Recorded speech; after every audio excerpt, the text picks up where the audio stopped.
தந்தை சுகுமாரன் ஐயா அவர்கள் சிறப்புரையாற்ற அன்பு நினைக்கிறோம். வணங்குவதற்கும் போற்றுவதற்கும் உரிய தவத்திரு ஸ்ரீ லட்சுமிசேன பட்டாரக பட்டாச்சாரியவரின் போதைகள் விருந்தினராக வந்திருக்கின்ற மந்தவாசி வட்ட தமிழ்ச்சங்க தலைவர் அவர்களுக்கும் சமணப்பேரவை தலைவர் அவர்களுக்கும் அருகர் திருமேனி பாதுகாப்பு குழுவை சார்ந்த ஆண்டோர்களுக்கும் இங்கே வந்திருக்கின்ற பெரியோர்கள் சான்றோர்கள் அனைவருக்கும் பணிவான வணக்கத்தை தெரிவிக்கிறேன். பொதுவாக அருகல் திருமேனி சிறப்பு பூஜையில அறங்கள் சொல்வது என்னுடைய வேலை. இதுல அதுவும் குறிப்பா நான் எதை பத்தி அதிகம் சொல்லணும்னா, பண்டைய காலத்துல சமண முனிவர்கள் தவத்தை மேற்கொண்டு ஆன்ம வழியிலே செலுத்தி இருவனையும் அகற்றி ஒரு உன்னத நிலை அடைவதற்கு முயற்சி செய்து கொண்டிருந்தார்கள் சமண முனிவர்கள். ஆங்காங்கே மலை குகைகள்ல. அதே நேரத்துல சமுதாயத்தின் நலம் கருதி மக்களுக்கு நல்ல அறவுரைகளையும் ஐயா தமிழ்ச்சங்க தலைவர் சொன்னது போல நல்ல இலக்கியத்தின் வாயிலாக பல்வேறு அறங்களையும் வலியுறுத்தி கூறினார்கள் நமது சமண முனிவர்கள். இந்த சமண முனிவர்கள் எப்படிலாம் அறம் சொன்னாங்கன்றது ஒரு ஓலைச்சுவடி. நான் அதுல தான் சொல்லிட்டு இருக்கேன்.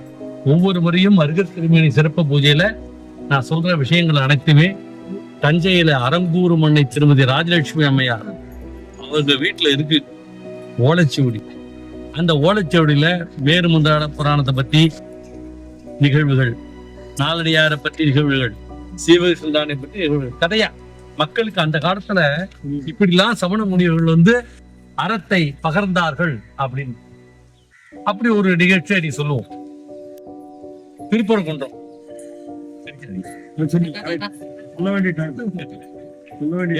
உண்மையிலே சொல்லிட்டேன். ஓலைச்சுவடியில் இருக்குது திருப்பரங்குன்றம். பல பிரச்சனைகள் இருக்கு, நம்ம அதுல வேண்டாங்க. திருப்பரங்குன்றம் ஒரு காலத்துல சமண பள்ளியா இருந்தது. 2000-3000 வருஷத்துக்கு முன்னாடி சமண பள்ளியா இருந்தது. அங்க நிறைய சமண முனிவர்கள்லாம் குறைந்திருந்தார்கள். 4 வகை தானங்கள் அங்க செஞ்சாங்க. அப்படி திருப்பரங்குன்றத்துல ஒரு சமண முனிவர் நல்ல அறங்களை போதிச்சுட்டு வந்தார். அன்னைக்கு அவர் சொன்ன அறம் என்னன்னா 12 சிந்தனைகள், 12 சிந்தனைகள்னு சொல்றாங்க சமண வாசல்.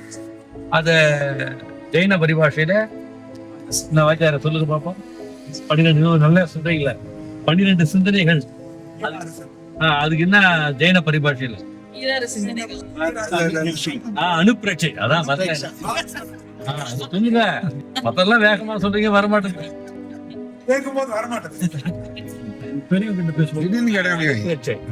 அனுப்பிரட்சைன்னு சொல்லுவாங்க ஜெயின பரிபாஷையில. அது 12 சிந்தனைகள். அழகா 26 சிந்தனையினர் வாத்தியார் சலுக்கை நம்மளோட பேச தமிழ் வந்து சார் நல்ல அருமையான சொல். 26 சிந்தனை. அதுல ஒரு சிந்தனையை பத்தி சொல்லிட்டு இருக்காருங்க. என்ன சிந்தனைனா நிலையாமை சிந்தனை. ஏன் நிலையாமை சிந்தனையை சொல்றாங்கன்னா, நம்ம ஆன்மா நிலையானதுதான். ஆனா ஆன்மா எதோட சேர்ந்திருக்குது? உடலோட. உடலுக்கு புத்கலன் பேரு. அந்த ஆன்மா உடலோடு சேர்ந்திருக்கும் போது பல பரியாயங்கள் அடையிறோம். வளர்றோம், இறக்குறோம், திரும்பி மறுபிரிவா இருக்கு. ஆனா நிலையாமை சிந்தனை ஒருத்தர் மனுஷனுக்கு ஏற்பட்டா அவனுக்கு விருப்பு வெறுப்பு இருக்காது.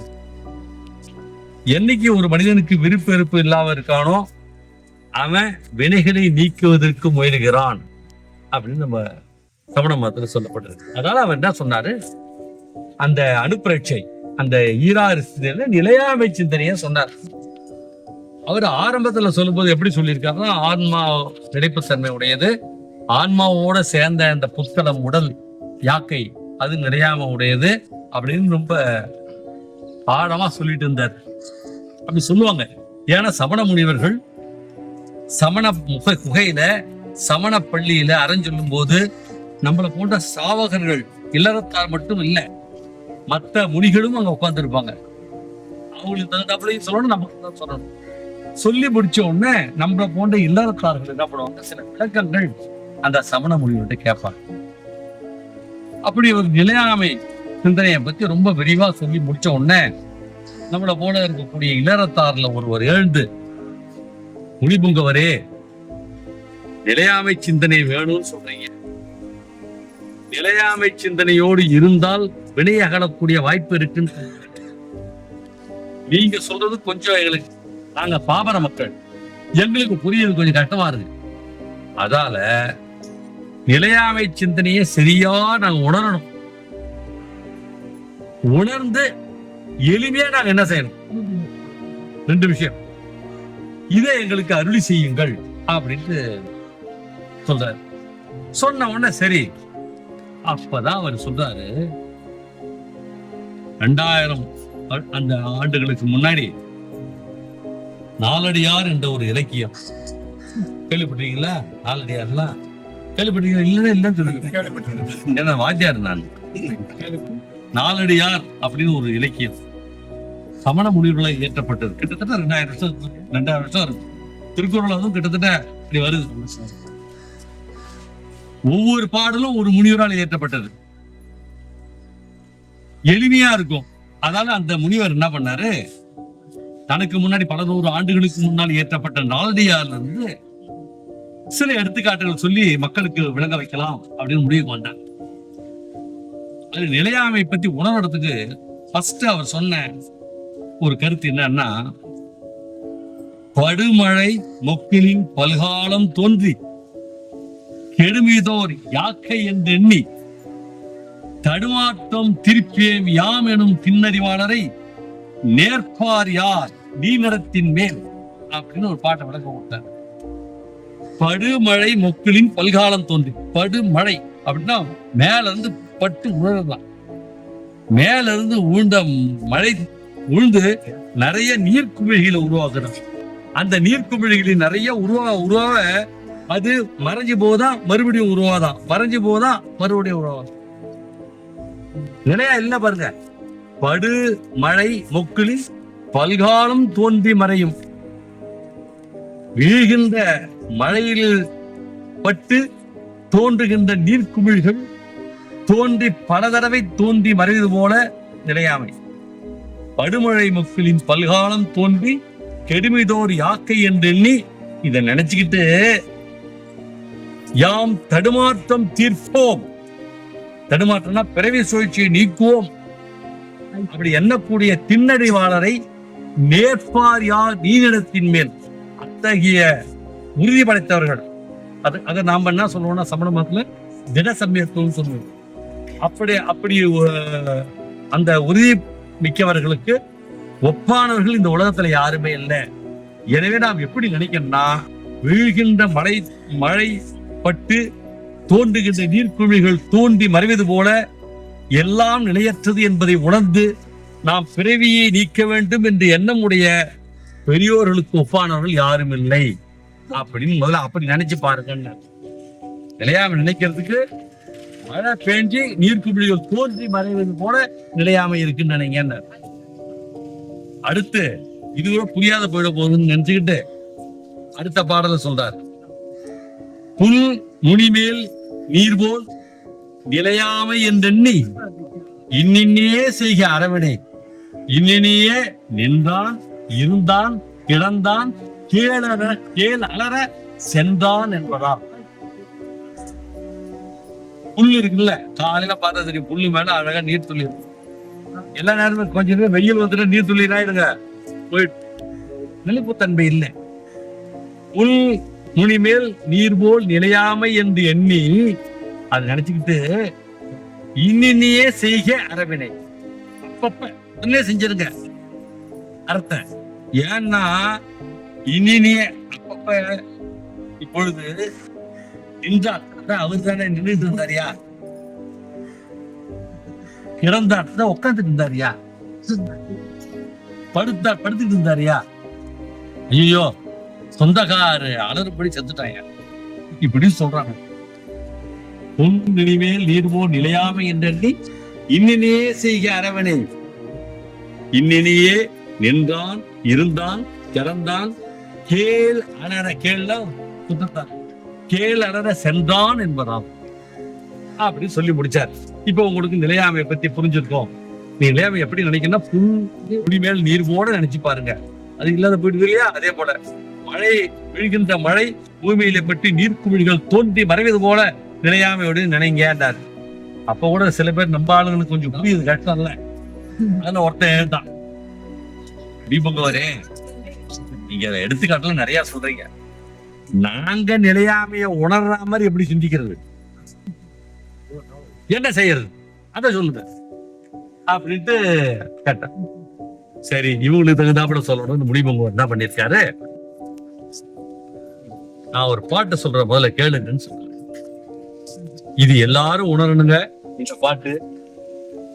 இந்த பாட்டு முனிபுங்கவர் மத்தவங்களுக்கு சொன்னது. ஆனால் என் மனைவி இறந்த உடனே நான் ரொம்ப கஷ்டப்பட்டதுக்கு புலவர்த்தோ ஜம்புகுமார் அவர்கள் போன்ல எனக்கு சொன்னார் இந்த பாட்டை.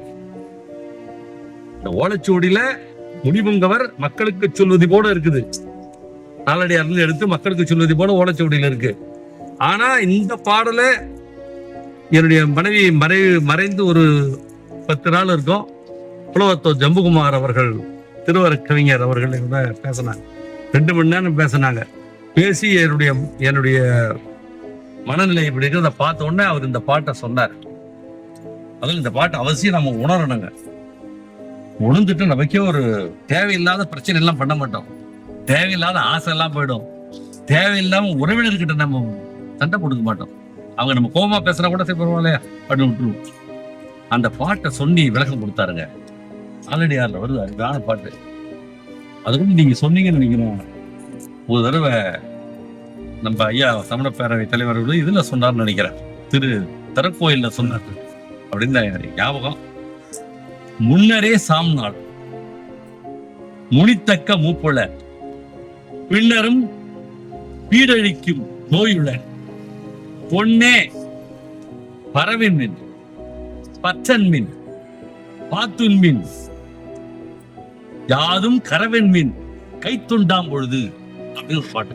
சூப்பரான பாட்டுங்க. ஒவ்வொருத்தரும் நினைக்கணுமா, நீ நிலையாம கேட்ட முனிபுங்கர் கேட்கிறார், நிலையாம எப்படி நினைக்கிறதுன்னு கேட்டல, நான் சொல்ற மாதிரி நினை, நான் சொல்ற மாதிரி செய் அப்படின்றார். முன்னரே சாம்நாள், உனக்கு முன்னாடி வாழ்நாள் போயிட்டே இருக்கு, நீ எதை நோக்கி போயிட்டு இருக்க, இன்னைக்கு இது, நாளைக்கு ஒண்ணு, அடுத்து உத்தம பாளையம், அப்படியே போயிட்டே போங்க. எங்க போயிட்டு இருக்க, கடைசியில நமக்கு இறப்பு நாள் ஒண்ணு இருக்கும், அங்கதான் நம்ம போயிட்டு இருக்கோம். நமக்கு முன்னாடி என்ன இருக்கு, இறப்பு நாள் எல்லாருக்கும் இருக்கு. அதான் முன்னரே சாம் நாள், நமக்கு முன்னாடி சாவு இருக்குன்னு நினை, யாரும் நினைக்கிறது கிடையாது. பல நாள் வாழ்த்துறோம் போனதுன்ட்டு நீங்க 2 கோடிக்கு வீடு வாங்குவோம்.